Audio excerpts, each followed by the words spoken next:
Hello everyone, and welcome to a special review. And I'm calling this a special review because it's another electric scooter, but this model, it's kind of a prototype, so this is not the final version that you can buy from the producer, but I'm going to review it just like it is. And the newer model that will come will have some improvements, or a lot more improvements than this version, so please keep that in mind. So without more other talk about this not issue but information, I'm going to move on with the review. So this is the RND scooter. It's similar with the Xiaomi over there. They have some similarities, such as one drive motor, so it's not dual drive.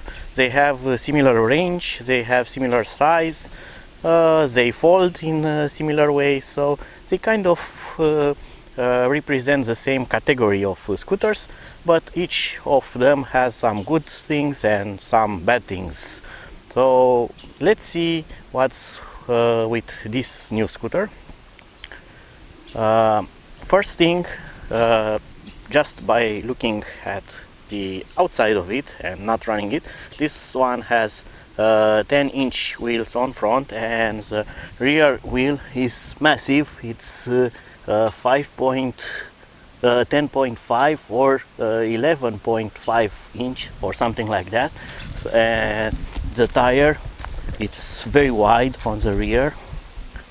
It's almost 2 times as wide as the Xiaomi one, and having a larger diameter with a smaller metal insert makes this a lot more soft when you ride it, so this takes a lot more bumps and makes a trip more pleasant. The same applies to the front tire, which is yet again larger than the Xiaomi one.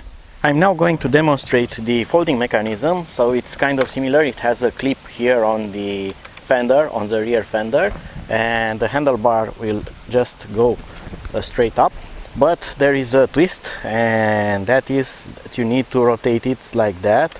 It will clip. It's now locked. It only has this spring-loaded mechanism, and when you turn it back on, I don't know if you can observe, it has here a bit of notch, a metal part, which kind of locks this. So when the handlebar it's straight, or it's not turned all the way to left or right, you cannot actually open it up. So it's kind of a safety. If you press this, it will not come off unless you turn the handlebar a lot more. So a very easy, very simple to lock mechanism, and in comparison with the Xiaomi one, this thing doesn't need any kind of adjustment because it's always spring loaded, so the spring will just clip this on and hold it in place without having a fixed part that you always need to adjust, so that the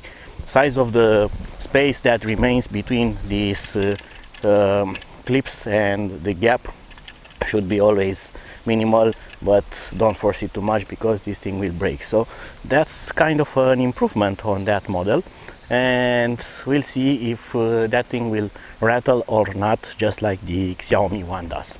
Right, so now moving on to the technical parts and specification. The motor, which is rear drive in this case, while the Xiaomi has front drive, this is rated to 350 watts constant power. I don't know if it has maximum power or dynamic power, because that is not specified yet. So probably it can have a lot more power than that. The Xiaomi has 250 watts, but it can go up to 500 watts officially. This thing has 350 watts, but I don't know how much it can go over that power. The battery, which is integrated in the pad here, it's a bit smaller than the Xiaomi. It has 6.5 amps or 6.6 amps hour, so a bit lesser than the Xiaomi, which has 7.8 amps, but the range should be similar, and that should be interesting to test. And that may be because this scooter, it's actually lighter than the Xiaomi with about 1 kilogram, and having larger wheels with larger diameter makes this having less rolling resistance and improves the efficiency a bit. Another particularity is the accelerator on this scooter, because if you look at the handlebar here, it doesn't have any kind of accelerated. It doesn't have a twist handle, doesn't have a trigger, doesn't have a push button. Well, the accelerator, it's actually this thing here.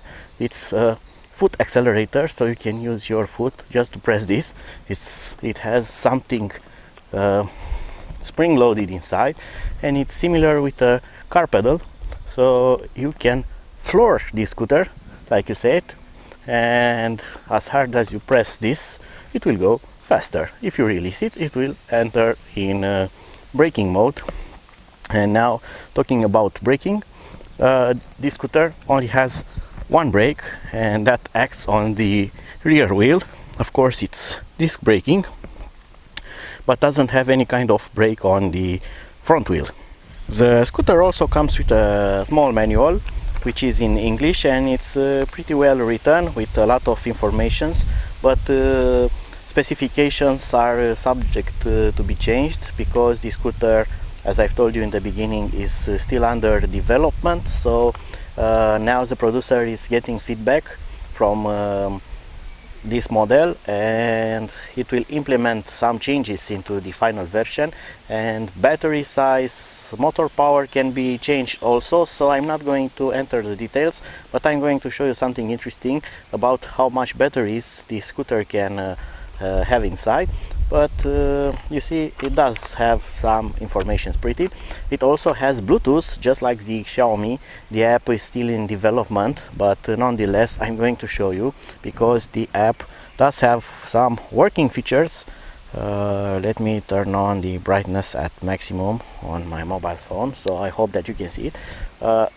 I'm going to power on the scooter from this button here, and it has 4 LEDs, just like the Xiaomi. This is the charge port here. I like the fact that the charge port is up here and not under the scooter like on the Xiaomi. And I'm going to open the app, and I need to start the Bluetooth on my mobile phone. I'm going to also start the screen recorder, and that should improve visibility. So please record. Let's see if it works. Yes, it does record, so you are going to see that on the screen. Okay, I'm going to press setting here. It also needs location. I don't know why it needs location, and it has detected it. I'm going to click on it, and there you go. It has a dashboard. I don't know why it's disconnecting.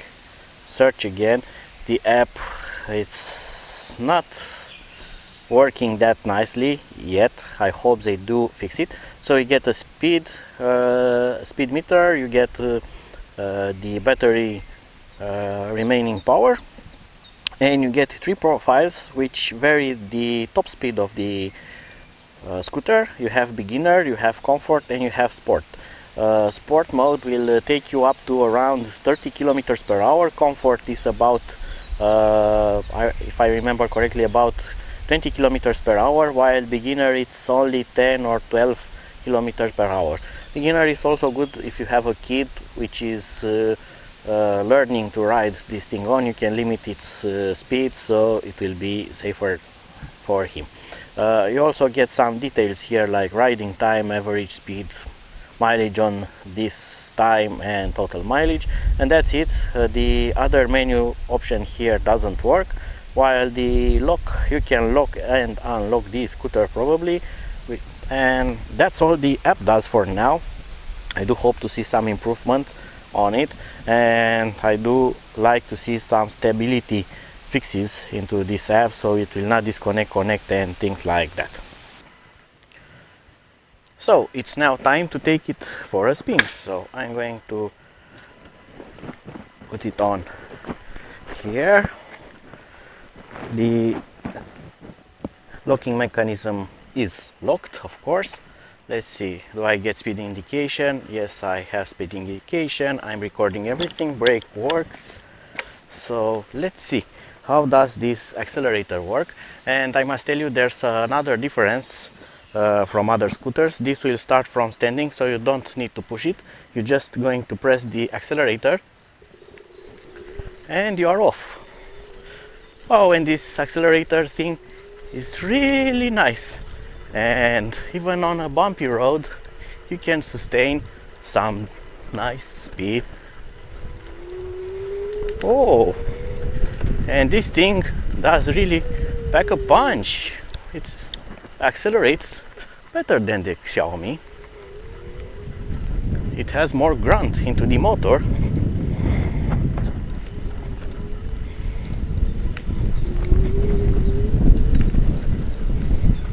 And it doesn't have any kind of regenerative braking, as it seems.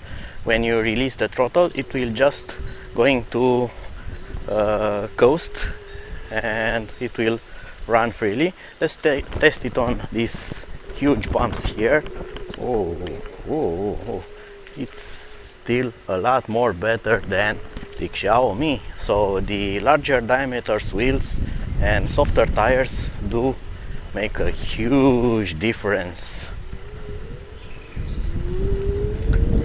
Whoa, and that motor really likes to make noise and to accelerate.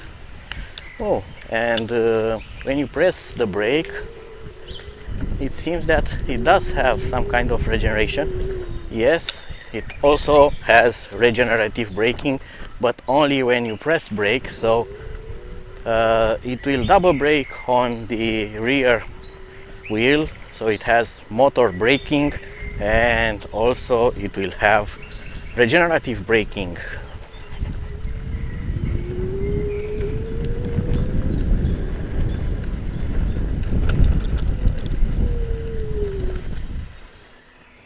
And it does stop really nice.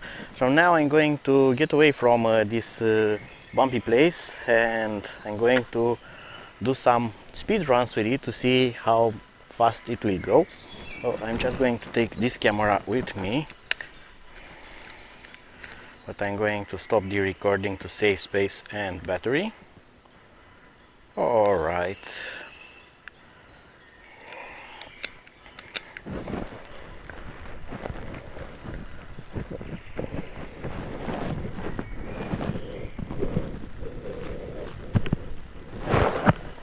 Okay, camera is now secured.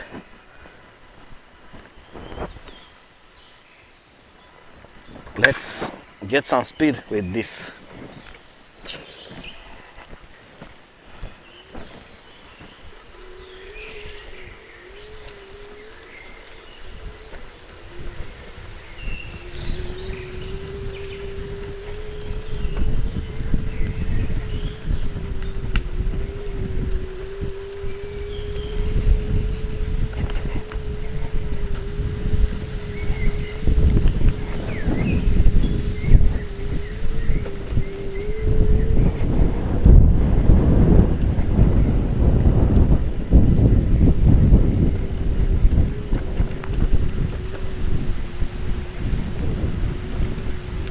As you can see, it's really windy today, so I hope that you can hear me. And now I'm going to floor it.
steep hill.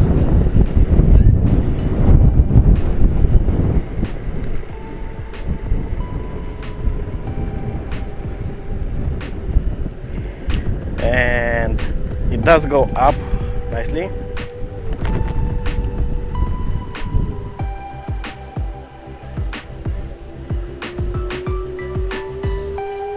And you can hear the motor doing its job. Nicely done, really nice.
So the first test run is now over. As you can see, I have not used it slow. It was almost all the time full power, and after settling a bit, it has resumed to 61% battery remaining, and here it shows 3 bars left. I don't know which is accurate. 3 bars, I will guess it's 75% remaining, not 60% remaining. I don't know. Range should be tested not in this manner. I have used the scooter right now with off-road and full speed. The motor is rather warm. It's almost as hot as you cannot keep your fingers too much on it, so it does heat a lot, so it does get a lot of power from the battery, and that may explain the voltage sag here. which is now only 60%.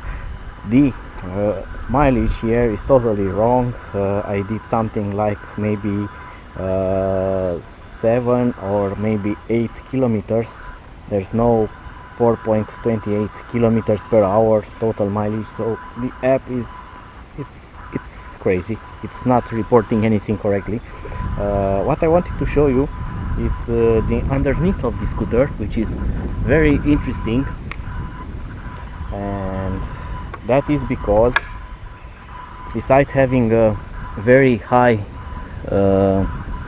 foot stand because of the large diameter wheels, so this makes it easy to jump over obstacles because you will not hit them.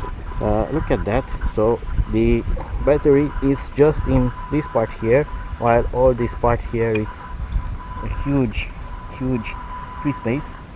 So probably this scooter can accommodate much more larger battery.